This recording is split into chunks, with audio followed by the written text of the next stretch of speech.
지난해 4월 5일 강릉시 옥계면에서 강풍을 타고 넘어온 산불. 불은 동해안 대표 관광지인 동해 망상 오토 캠핑장을 삽시간에 잿더미로 만들었습니다. 보시는 것처럼 뼈대만 앙상하게 남았습니다. 전체 숙박시설 27동 가운데 23동이 불탔고 소나무 천여그루는 새까만 숯덩이가 됐습니다.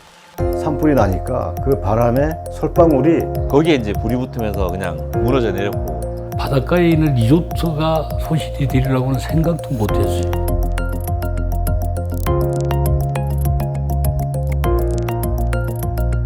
현장에는 사실 아무것도 없었어요.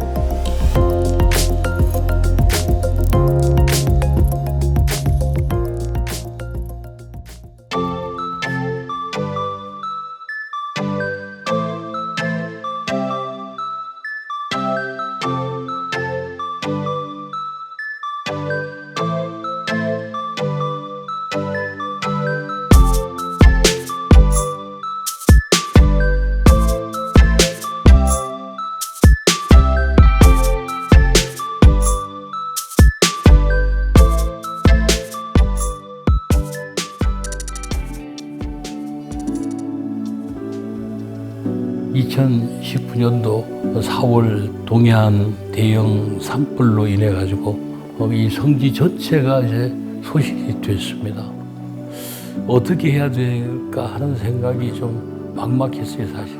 왜냐하면 그 전에 한 10억 정도 들여가지고 리모델링을 전부 한 그런 장소였거든요. 그리고 이제 많은 사람들의 추억이 서려 있는 것이고 64회 세계 캠핑 캐러방 대회가 열렸던 대한민국의 캠핑의 효시이자 성지라고 볼 수가 있는 지역이 망상 오토 캠핑장입니다.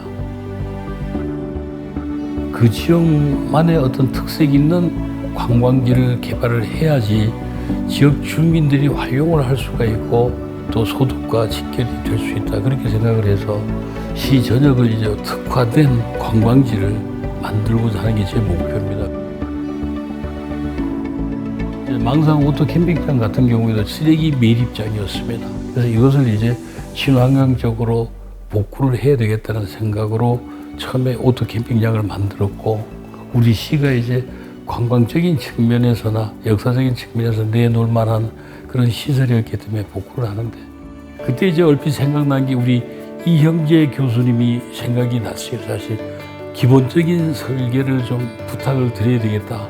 교수님하고 상의하고 정림건축하고 상의를 하니까 기꺼이 이제 재능 기부를 해주시겠다고 이렇게 해서 추진을 하는데, 그야말로 엄청난 그런 피해가 있는 걸 직접 현장을 목격하고 이걸 앞으로 어떻게 해야 될까, 이제 그런 생각을 하던 중에 마침 시장님이 협의를 좀 요청을 해서 우리가 뭔가 할 수 있는 거를 좀 검토해보자 했을 때 재능 기부 쪽으로 했으면 좋겠다는 그런 좋은 뜻이 전해져서 출발은 그렇게 해서 이제 시작이 된 거죠.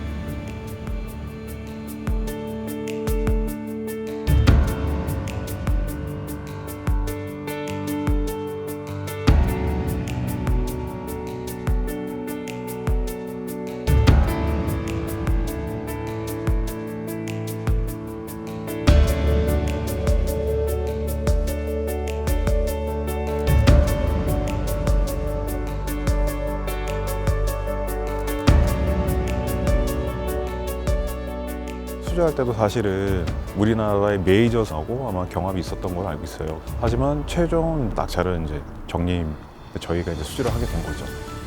최초의 현장 부입 받고 나서는 제일 먼저 했던 게 공기산정이었어요. 재복구 현장이다 보니까 많은 사람들이 그때 얘기했던 걸 제가 기억하고 있습니다. 주어진 공기 안에 과연 할 수 있을까? 총 공사 기간은 12개월이지만 실질적으로 필요한 공기는 약 15개월 정도가 필요가 됐거든요. 그래서 발주처 설득을 시켜서 동절기 공사를 강행을 했죠. 그 효과가 굉장히 저희는 컸습니다. 그 설계 도서 검토한 내용과 내역의 일치, 그 총사업비 내에서 우리가 어떻게 이걸 운영할 건가에 대한 발주처하고의 이제 진지한 고민 속에서 이 사업을 그래도 무탈하게 진행을 한 것 같습니다. 여기 시설이 전부 목조였는데 막상 산불이 나고 복구를 하려니까 목조주택으로 다시 복구를 한다는 건 참 두렵더라고요. 그래서 복구를 할 때 어떻게 건물을 지으면 제일 화재에 강할까, 또 다른 피해를 보면 안 되니까 그런 걸 중점적으로 생각하다 보니까 외벽을 불연재료인 라임스텐을 좀 선택하게 되었고, 저는 이 건물이 그냥 단순하게 리조트로 지어졌다는 의미보다는 목조에서 왜 이런 라임스톤으로 변하고 불연재료를 썼는지, 왜 이 리조트가 이런 형상을 갖고 있는지를 좀 알았으면 좋겠거든요. 리조트가 지어져서 생활하기 편하다 이런 거보단 화재에 의해 가지고 이 빌딩이 됐구나.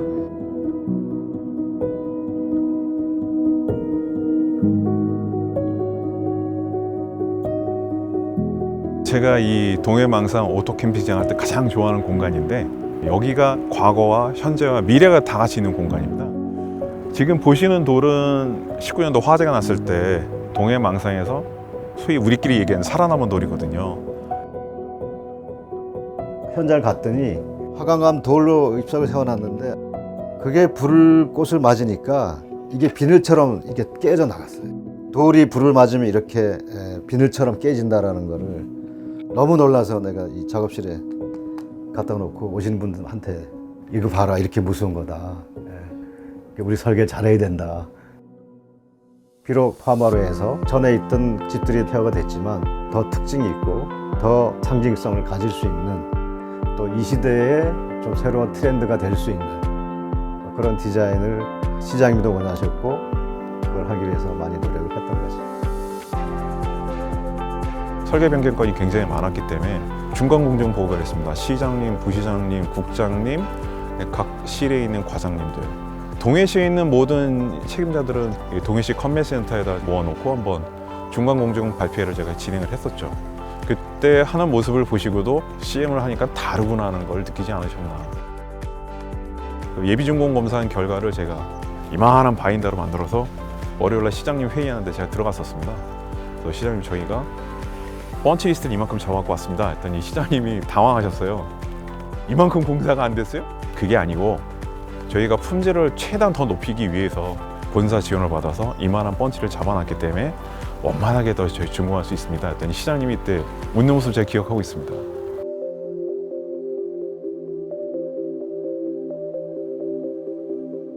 현지 조사하고 피해 조사하고 이런 것이 시간이 꽤 많이 걸렸거든요. 피해 조사 끝난 다음에 어떻게 복구할 것인가, 주민들 뭐 의견도 많이 듣고 이랬지만 특히 뭐 이 교수님 조언 듣고 이렇게 해서 우리가 기본 설계를 빨리 그래도 마칠 수 있고, 본격적인 복구는 사실은 2012월 달에 추진이 됐거든요. 2021년도 11월 달에 준공을 했습니다. 그래서 빨리 완공이 된 그런 건물이 되겠습니다. 실마다의 사이즈는 여러 가지 평형대가 있는데, 거실은 복층형을 오픈을 해서 도심에서 아파트에 있다가 나왔을 때는 좀 새로운 경험할 수 있는 공간, 어느 동네에서도 바다가 다 보일 수 있게 한다든가, 이런 것들이 오시는 분들한테 제공할 수 있는 건축적인 가장 큰 즐거움이니까. 내부에 있는 난간대가 목재 난간대였는데 사실 굉장히 둔탁해 보여요. 그래서 요거를 안으로 끌고 들어올 때도 유리 난간대하고 스틸 난간대를 좀 혼용을 좀 해서 살과산 간격은 저희가 최대한 좁혀놨고, 어린아이들이 이제 혹시라도 머리가 빠질 수 있을까봐 간격을 굉장히 저희가 촘촘하게 좀 만들어놨던 사례가 좀 있었습니다. 특히 이거 화재에 대비하기 위해서는 지금 보시는 이 데크목이 있지만 발코니 쪽에도 사실은 데크를 쓰게 돼 있었습니다. 근데 그거는 좀 과감하게 저희가 우드 타일로 변경을 좀 했습니다. 이게 유지관리 측면에서는 사실은 굉장히 오염도나 청소 문제도 좀 겹쳐서 저희가 과감하게 우드 타일 변경을 했는데, 발주처도 그건 흔쾌히 동의를 좀 해주셨어요. 지어놓고 한 일주일 동안 민간인들한테 개방을 해서 의견도 많이 좀 들어봤거든요. 다른 일반 콘도에 가면 뭐 수익성이나 상업성 때문에 고층이라든가 아니면 돌아다닐 수 있는 이 스페이스가 되게 작은데 프라이빗한 해변도 마음대로 점유를 할 수 있고, 건물도 띄엄띄엄 이제 떨어져 있어가지고 공간적인 부분에서 가장 좋다고 칭찬을 많이 들었습니다. 인터넷으로 전 객실을 예약하게 돼 있는데 아마 지금도 들어가 보시면 만석일 겁니다. 인기는 전국 어느 리조트 못지않다고 저는 생각하고 있습니다. 리조트 앞에 보이는 조경수를 저희가 돈 들여서 많이 사왔고, 강릉시에도 이제 성금도 많이 주셨고, 여기 이제 조경수를 한 1년에서 한 3년 사이 거를 기증을 하셨어요. 조경 설계를 별도로 했고 정림의 조경 감리가 처음부터 끝까지 참여를 다 했어요. 전무님이 오셔가지고 나무 뭐 서는 방향, 위치 다 하나씩 집어가지고 만들어 놓은 거거든요. 그 옆에 있는 한옥단지는 동해당이라는 제일 한옥단지 뒤에 있는 그 한옥이 이제 소실이 됐어요. 그거는 나중에 콘크리트 한옥으로 이제 2층으로 복구를 했고.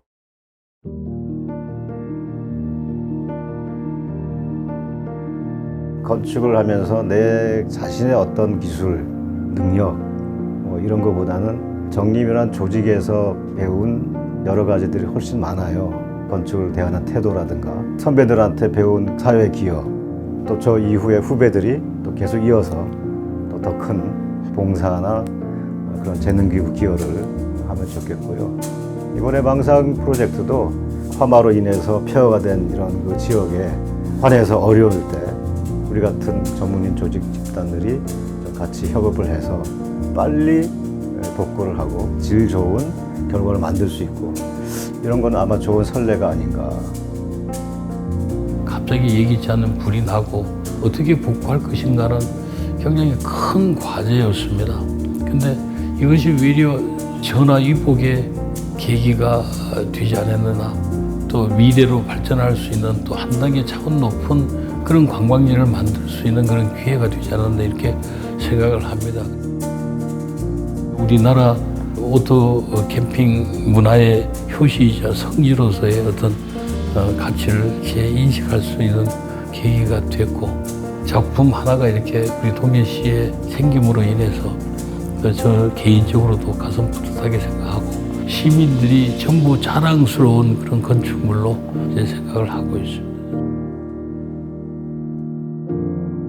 빈말이 아니라 아마 정림을 안 만났으면 이 복구는 힘들었을 거예요. 파트너가 돼서 그 박자가 잘 돌아갔기에 이런 리조트가 생기고 평가를 받지, 파트너십이 결렬됐다면 이 리조트는 아마 아직도 복구를 하지 못하지 않았을까.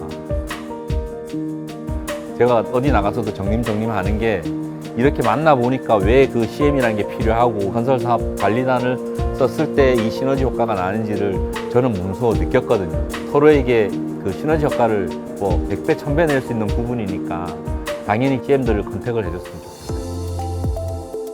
본사 조직, 저희 현장 조직, 특히 본사 조직에서는 이제 기술지원실, PCM 팀, 이제 한 달에 한 번 CM 마루이 할 때 저희 소통이 창구를 많이 좀 활용을 했고, 준공을 할 때는 저희가 PCM 팀에다 의뢰를 좀 했어요.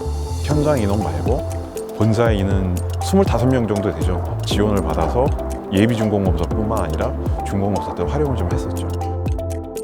발주처하고 건설사업간의 관계는 착공서부터 준공 때까지는 신뢰 관계고, 준공 이후에는 가족이라는 말을 썼습니다. CM은 혼자 하는 게 아니고 조직이 움직이는 거거든요.